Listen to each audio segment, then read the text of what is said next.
जय हिंद दोस्तों, और एक बार फिर से स्वागत करता हूं मैं आप सभी का आपके अपने चैनल लोन हेल्प इंडिया में। और आज के इस वीडियो में बात करेंगे आरबीआई की कुछ उच्च गाइडलाइंस के बारे में, जिनके बारे में सबको पता होना काफी इम्पोर्टेंट है। तो आरबीआई की कौन सी ऐसी गाइडलाइंस है जिसके बारे में हर एक उस व्यक्ति को पता होना इम्पोर्टेंट है, जिन्होंने किसी भी बैंकिंग इंस्टीट्यूशन या नॉन बैंकिंग इंस्टीट्यूशन यानी कि एनबीएफसी या फिर किसी भी बैंक से क्रेडिट कार्ड या पर्सनल लोन या अनसिक्योर्ड लोन किसी भी तरीके का लेकर रखा है, तो उसको ये वीडियो देखना काफी इम्पोर्टेंट है। उनको पता होना इम्पोर्टेंट है कि आरबीआई ने क्या रूल्स और क्या गाइडलाइंस निकाली है, वो जितने भी बैंक्स हैं और नॉन बैंकिंग इंस्टीट्यूशंस हैं उन सभी के लिए कि क्या क्या फॉलो करना पड़ता है, और अगर फॉलो नहीं करती है तो ऐसे में आपको कैसे कंप्लेन करनी है। डिटेल में डिस्कशन होने वाला है आज के इस वीडियो में, तो वीडियो को पूरा लास्ट तक आप लोग वॉच करते रहिए। साथ ही में अगर चैनल पर नए आए हैं और अभी चैनल को सब्सक्राइब नहीं किया तो चैनल को सब्सक्राइब करके बेल आइकन को प्रेस कर दीजिए।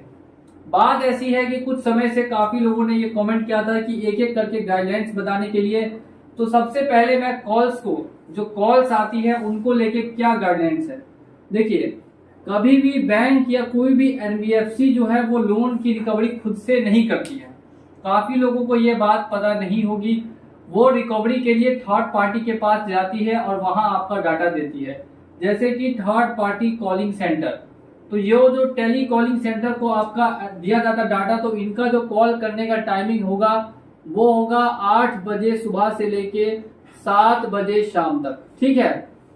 इसी बीच इनका कॉल आ सकता है, लेकिन ये भी 50% लोग फॉलो करते हैं, 50% फॉलो नहीं करते हैं। और इसमें भी और दूसरी ऐसी गाइडलाइन है जिसके बारे में नहीं पता, वो ध्यान से देखिए। अगर एक कॉल अभी आई है और आपने उस कॉल का अगर आंसर दिया है, एक कॉल आपको आती है और उस कॉल का अगर आप आंसर देते हैं, तो कोई भी बैंक या कोई भी एनबीएफसी फिर तुरंत उसके बाद या उसी दिन आपको दोबारा कॉल नहीं कर सकती। अगर आपको एक कॉल्स आती है और एक कॉल का आप आंसर दे देते हैं, उसके बाद तुरंत जो कॉल आते हैं, ये भी एक तरीके का यहाँ पर ऐसा गाइडलाइन है कि एक कॉल अगर आया है तो उसके बाद दोबारा कॉल आप नहीं कर सकते सेम टाइम पे और सेम पर्सन को। लेकिन ऐसा देखा ये जाता है कि जो एनबीएफसी या बैंकिंग इंस्टीट्यूशंस ऐसा नहीं करते हैं। बहुत ही कम बैंक है जो ऐसा करेंगे। मेनली जहाँ पे एनबीएफसी जो है खासकर कि ऑनलाइन एप्लीकेशंस वाली, वो डेली 50 से 60 कॉल्स करती है, ठीक है।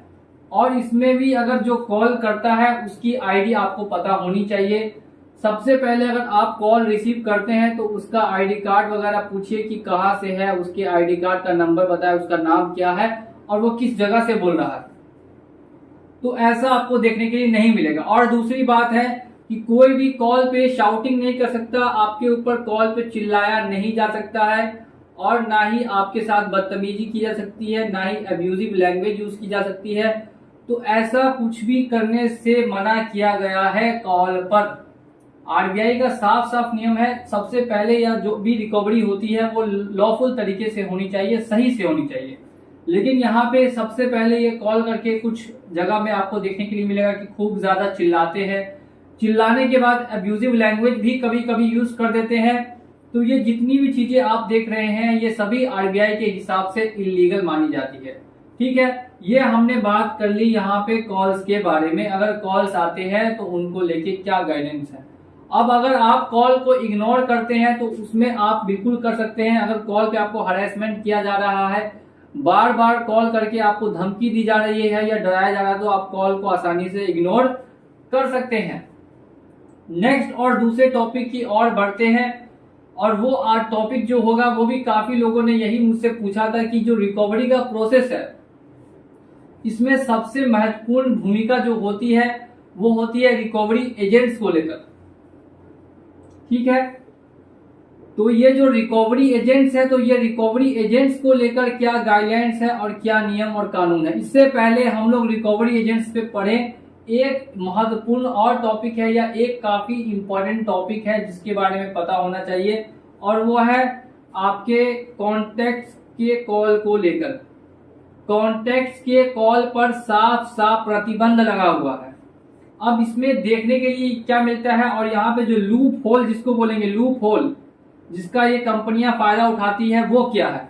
देखिए यहाँ पर जो कंपनियां फायदा उठाती है जिस लूप होल का, वो ये है कि कंपनी जब भी इनके लोग आपके कॉन्टेक्ट्स पे कॉल या कॉन्टेक्ट्स पे आपकी फोटो वगैरह अगर भेजेंगे या आपके कॉन्टेक्ट्स पे कॉल करेंगे, तो ऐसे में ये लोग आपको अपनी आइडेंटिटी नहीं बताएंगे।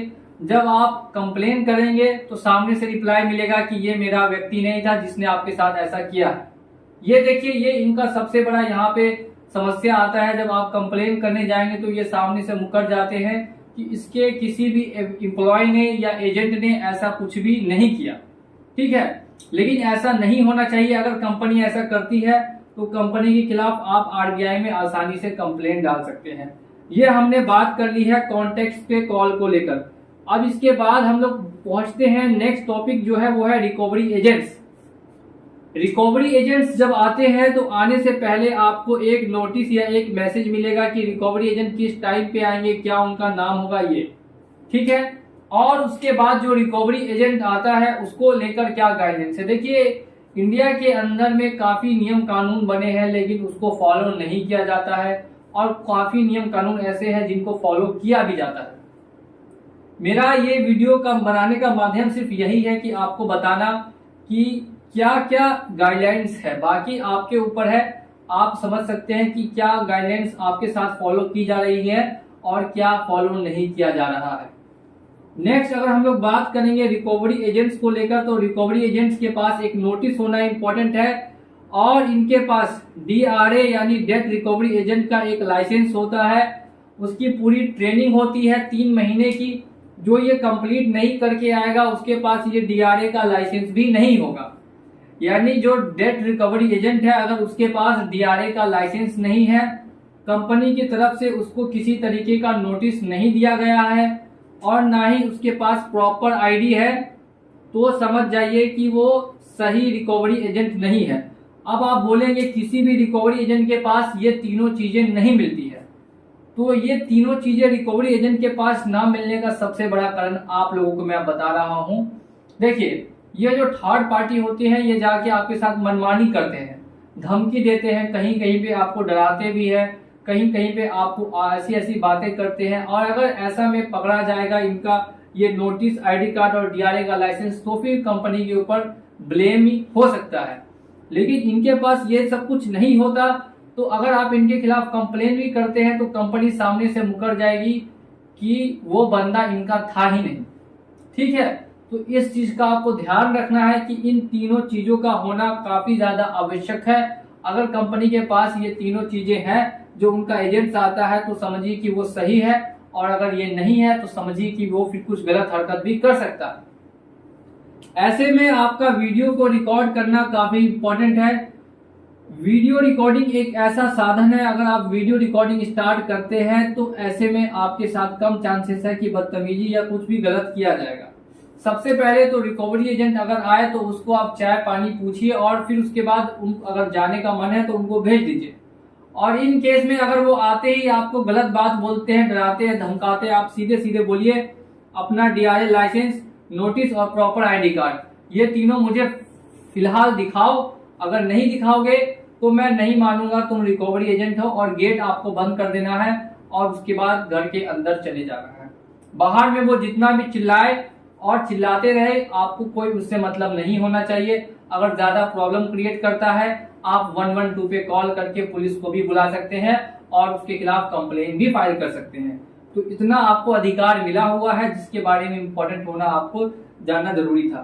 तो ये RBI का ये भी नियम है कि ये सारी चीजें इनके पास होनी चाहिए, लेकिन देखने के लिए मिलता है कि बहुत सारे रिकवरी एजेंट्स के पास होता है, और बहुत सारे ऐसे रिकवरी एजेंट्स होते हैं जिनके पास ये सभी चीजें नहीं मिलती है। तो ये कुछ ऐसी इंपॉर्टेंट गाइडलाइंस थी जो आपको पता होना काफी इंपॉर्टेंट है। इसके अलावा भी कुछ इंपॉर्टेंट नियम कानून है जो मैं अगले वीडियो में लाऊंगा पार्ट 2 में। तो पार्ट 2 देखने के लिए वीडियो को लाइक करके चैनल को सब्सक्राइब करके रखिए। चलिए चलता हूँ आज के इस वीडियो में, और मिलूंगा अगले वीडियो में बहुत ही जल्द। जय हिंद, जय भारत।